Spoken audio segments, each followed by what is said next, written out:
Welcome to TeamSpeak, advanced voice communication software for any platform. TeamSpeak allows groups of people to communicate and share information with anyone, via the internet or through private networks. Using your Windows, Mac or Linux-based computer, all you need is a headset with microphone, and in minutes you can be chatting with others in real time, using our crystal clear voice technology.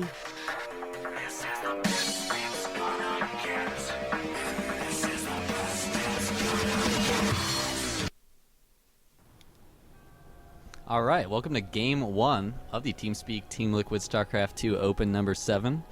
So this is going to be MorroW here as our blue Zerg in the 9 o'clock position on Metalopolis, and as our red Terran, red Protoss. Actually, miscommunication there. Sorry about that. We do have NrGsteve as our red Protoss here warping in at the 3 o'clock base. So we are going to be at cross positions on Metalopolis. So what this is going to mean is that we have both Xel'Naga towers in play on this map. So that's going to make a big difference. In this matchup, very often we'll see Xel'Naga towers taken by early Zerglings. But Protosses that are really aggressive and are going to be moving out with a lot of units early on are, of course, going to be trying to take those for themselves. And they are, of course, hot spots to place proxy pylons to warp in units.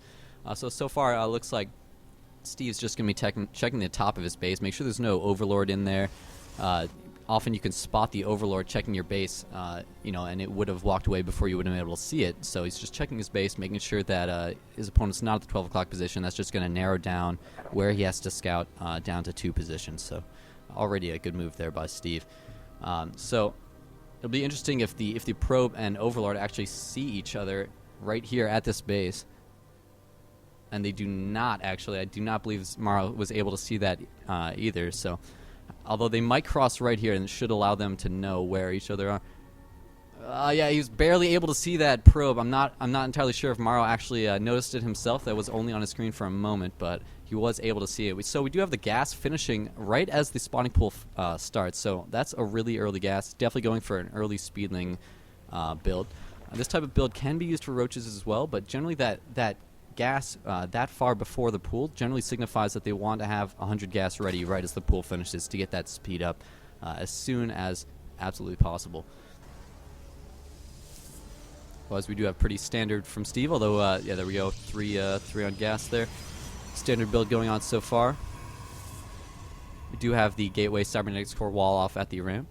Definitely becoming much more popular nowadays as opposed to the pylon wall off. And there we go, 100 gas right as the spawning pool finishes and starts off that speed, and he is not mining gas anymore, so probably not going to be transitioning into banelings, at least not anytime soon. Definitely just going for an early speedling build, get himself some really nice map control, possibly be able to exploit any weaknesses in his opponent's build if there are any points when speedlings would be able to break into his base. Do have the drone coming out for the expansion right now. It's going to get dropped uncontested.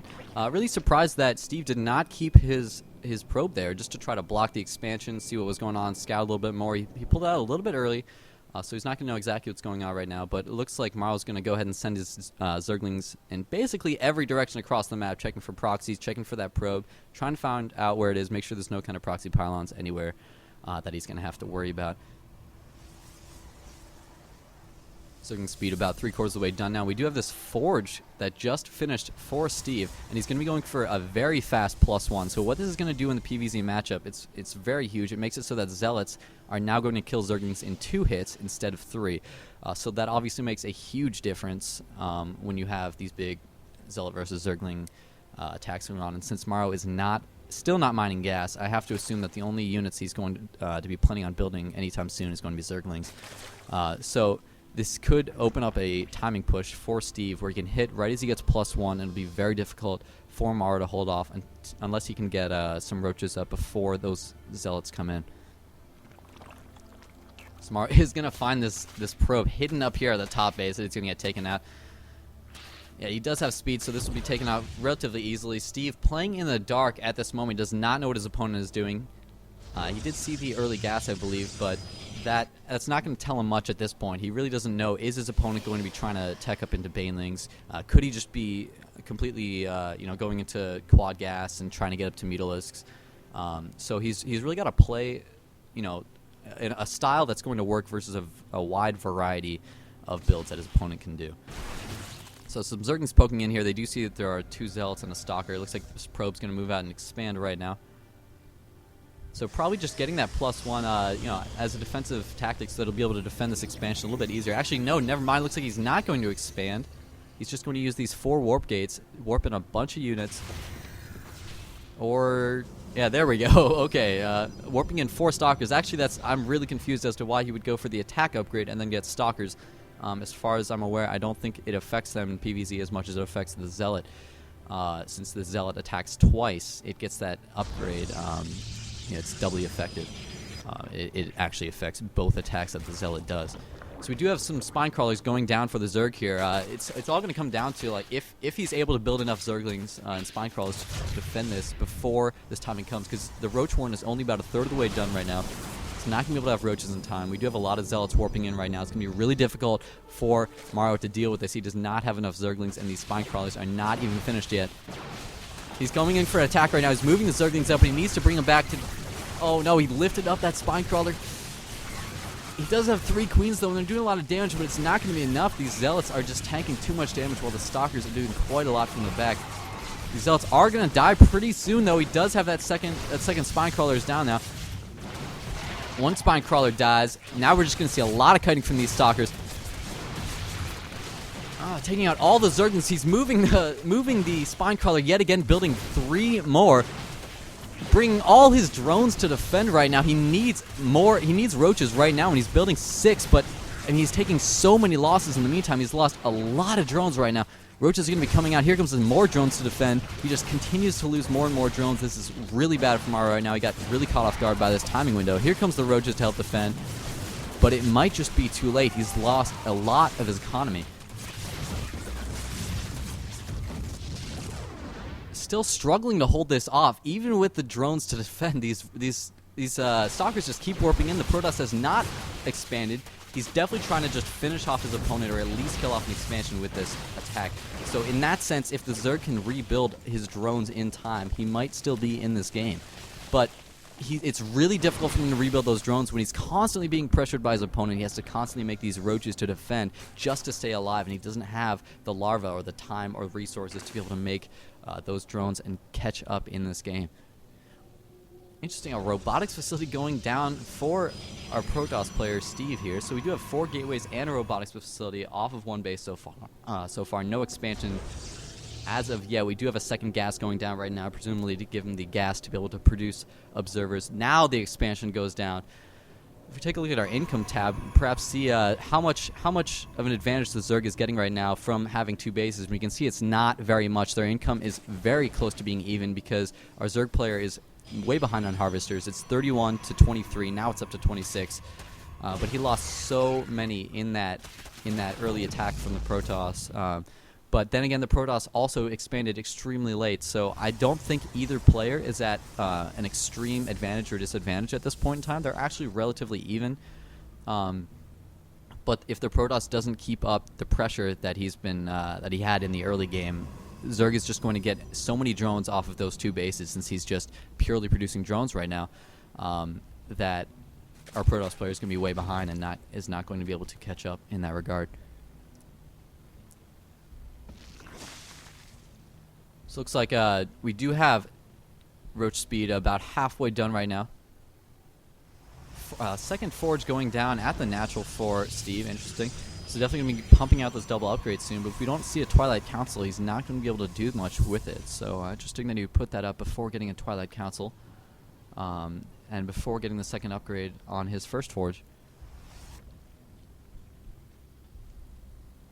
So it looks like Zerg's just going to try to expand, pump a lot of drones, and just really get himself an economic advantage. This is what mouzMorroW is really comfortable with. He's comfortable with being a very macro-oriented Zerg. He doesn't like dealing with that early aggression, that Protoss was putting out. But since he did barely hold it off, and now that Protoss has not put out any aggression in a couple minutes now, he's able to freely just drone pump and expand at the same time. And Protoss is really going to have to do something to come back from this. He's building a second robotics facility. It looks like he's just going to try to mass Immortals, or perhaps he'll tech switch to Colossi.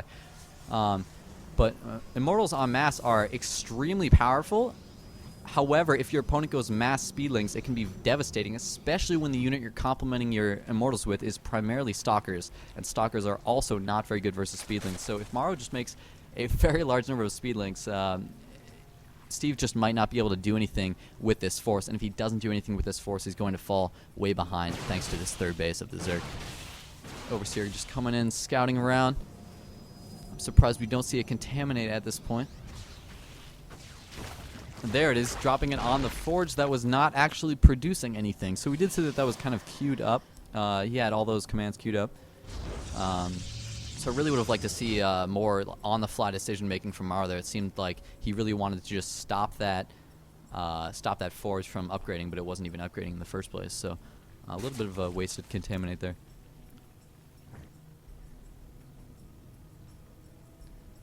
So as we can see in this income tab, Zerg's income has skyrocketed. He's up to 67 harvesters, he's on 3 bases, and he's mining about 500 minerals per minute, more than his opponent. I'm assuming once these 2 more gas geysers get up, he's going to be mining a lot more gas as well. And since that Spire is on its way, we could see a ton of Mutalisks coming into this game. Or perhaps it could even be Brewlords in the later game, as they are extremely effective versus Stalkers without Blink. We do see air weapons being upgraded from mouzMorroW right now.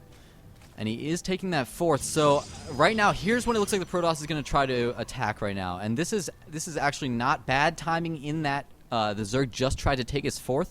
But it's so late when we look at the Zerg's income in this entire time. It's just he's had so much time to build up a really huge army right now. Now that he's going to see this push coming, he's just going to start massing a ton of units. And hopefully for him, he'll be able to defend this push. Only 4 Immortals despite 2 robotic facilities. I'm really surprised. Wow, immediately pulling drones. mouzMorroW does not think he has a chance of defending this expansion. Is instead just going to try to mass up some more units before engaging. Not going to try to engage there. Did cancel the 4th, so already Protoss accomplishing his goals. He just brought the Zerg back down to 2 base. If Protoss was expanding while he was doing this, this would be a perfect play right now. That's all we need to see from him right now. Here comes the attack from the Zerg. Bring up all his units, bring up a lot of drones to actually help as well. We need to see those Immortals microed a little bit better. They're all in the front taking quite a lot of damage right now. Looks like drones, once they take out these Immortals, they should be fine. Unfortunately, he was not firing them though, so they were doing quite a lot of damage out front there. mouzMorroW should have target fired those Immortals, would have been able to take out a lot of the DPS that the Protoss was putting out there. Instead, just kind of had his units on attack move while he was moving them forwards and attacking. Doing that kind of scoot and shoot play there. Really would have liked to see that focus firing. Could have really made the difference in that fight, since Immortals just do so much damage. And there's the Mutalisks coming into play. We are going to need to see quite a large number of Mutalisks to be able to beat that large number of Stalkers, however. Since he already has that many Stalkers, he's either going to have to abuse the mobility of the Mutalisks by harassing his bases, going back and forth between his bases, making the Protoss stay in his base to defend, or he's going to have to build up such a large number of them that he can actually win with that as an army. But I think he's really just trying to prevent his opponent from getting too crazy with the anti-ground units, the Immortals and Zealots. Wants to make sure his opponent is forced to continue building all those Stalkers, which he generally doesn't want to have to build simply because they're not as effective as many of the other Protoss units, and they're costing gas, which he could be spending on many higher tier units. See, Mutalisks come in to kind of do some harassment here, but there's no probes left at the Protoss mains, so not able to really do anything there. But he is keeping his opponent contained. His opponent's just sitting there in his base while the Zerg goes ahead and takes that 3rd back again. I would really like to see mouzMorroW, just take a 4th again immediately. He kind of had that weak spot in timing right there, but now that he has the army, now that he has the map control with the Mutalisks, he can really afford to just take that 4th again and try to give himself an advantage, because right now he's just kind of getting himself even since the Protoss is also taking the 3rd. There's the 4th getting dropped down.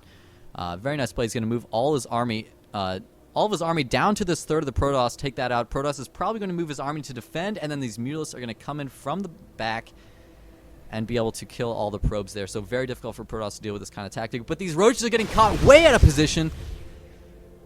Thankfully, mouzMorroW has some pretty quick reflexes, but able to get them out of there before they took too much damage. Mutalisks now coming into the main, taking out these cannons that are defending. Protoss is bringing his army back to defend, but these Zerglings are taking out the third, so now Protoss is not going to have this third. Zerg's going to be on 4 base, and this is a very bad position for him to be in. It looks like Protoss not exactly sure what to do right now with these Mutalisks in his main and the third getting taken out. Looks like he's just sending his army out. He realizes he's at that much of a disadvantage right now. He's just going to try to end it with this army. He knows he can't just win off this one base versus his opponent's superior economy right now, and he's fallen way too far behind on these bases. So here comes this huge push. It's going to be up tomorrow to get himself some superior positioning since his opponent does not have Blink. Here come all the speedlings for the surround. Some pretty nice forces going down. Not the best, but they did block off those Immortals from taking too much damage. But there's so many Mutalisks, so many Zerglings surrounding these units, and Roach is doing a lot of damage at the same time. I don't think Protoss is going to be able to live versus this push. It does look like this is probably going to be GG in this game. I can't see him coming back. There's the GG called from Steve. And that's going to be the end of Game 1. Looks like he's choosing Delta Quadrant as Game 2.